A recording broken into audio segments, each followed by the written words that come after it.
हेर्दा चुनाव नि आइसक्यो।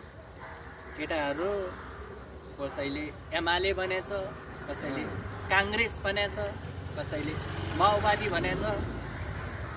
हेर्दा अब फेरि बालेन सरकार भनेछ, घन्टी बजाउने होइन भनेछ, कोही फेरि राजावादी भनेछ।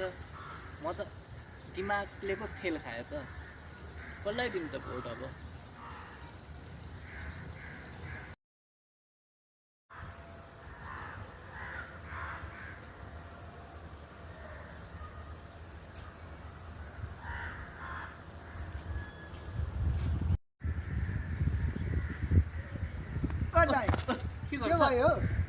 तेरिका तर्साइदिएर क्या भाइले यार। चुनावको माहौल छ होइन, कसलाई भोट दिउँ जस्तो लागिरहेछ कि यार। बस न, राम्ररी बस न, कुरा गरौँ यार तिमीसँग। त्यही त म उहाँ टाढादेखि हेर्दै आइरहेको थिएँ, एक्लै भटभटा। अब हेर्नुलाई अब कि त्यो पहिलाका नेताहरूले जित्यो भने त त्यो डामाडोलै हुन्छ। अब हामीले दिने भनेको युवा वर्गलाई नै हो। जसरी हामीलाई जेन्जी आन्दोलनमा साथ दिनुभएको थियो, त्यसरी नै हामीले अब युवा वर्गलाई नै जिताउनुपर्छ। के कस्तो मेरो विचार कस्तो लाग्यो? एकदम राम्रो लाग्यो।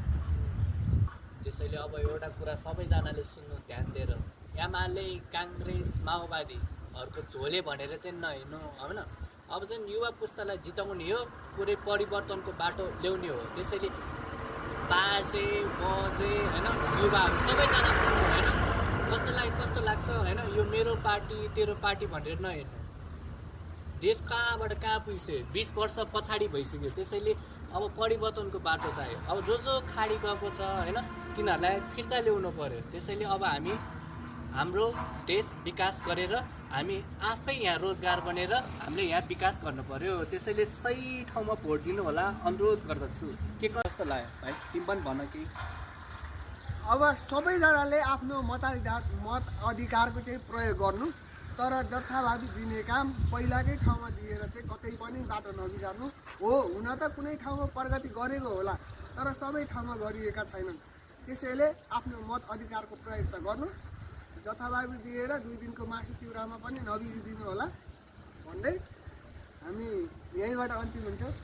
धन्यवाद भाइ।